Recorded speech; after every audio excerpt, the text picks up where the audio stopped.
काही दिवसांपूर्वी घोटी पोलीस स्टेशनला गुन्हा 306/25 भारतीय न्याय संहिता कलम 303(2) प्रमाणे मोटारसायकल चोरीचा गुन्हा दाखल करण्यात आला होता।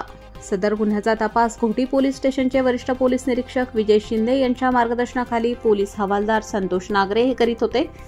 पोलीस पथकातील पोलीस उपनिरीक्षक प्रवीण उदे, पोलीस हवालदार संतोष नागरे, पोलीस हवालदार मनोज बच्चे, पोलीस हवालदार श्रीकांत खैरे, पोलीस हवालदार गुरुदेव मोरे, पोलीस हवालदार भाऊसाहेब बिन्नर, पोलीस शिपाई योगेश यंदे अशांनी गुप्त माहितीच्या आधारे आरोपी सागर मोहन माळी यास ताब्यात घेऊन त्याच्याकडे चौकशी केली असता त्याने त्याचा साथीदार याच्या मदतीने सदर मोटारसायकल चोरी केल्याची कबुली देऊन सदरची मोटारसायकल चोरीची हकीकत सांगितली व सदर दुचाकी चोरीतील प्रकरणाची कबुली दिली। सदर मोटारसायकल आरोपीकडून पोलिसांनी हस्तगत केली।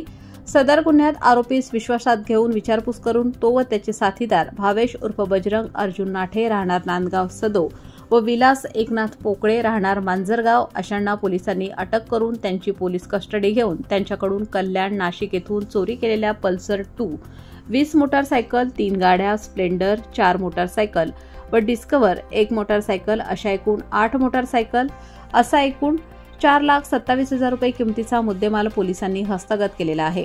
दरम्यान घोटी पोलिसांच्या या दमदार कामगिरीसाठी नाशिक ग्रामीणचे पोलीस अधीक्षक बाळासाहेब पाटील, अपर पोलीस अधीक्षक आदित्य मिरखेलकर, उपविभागीय पोलीस अधिकारी हरीश खेडकर या सर्व वरिष्ठांचे बहुमोल मार्गदर्शन लाभले।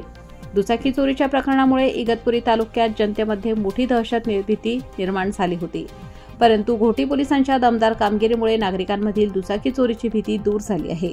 घोटी पोलिसांच्या या उत्कृष्ट दमदार कामगिरीसाठी घोटी पोलीस स्टेशनच्या टीमचे जनतेतून खूप अभिनंदन होत आहे। लोकमान्य न्यूजसाठी संचालक लक्ष्मीकांत शिंदेंसह पत्रकार राम शिंदे, इगतपुरी।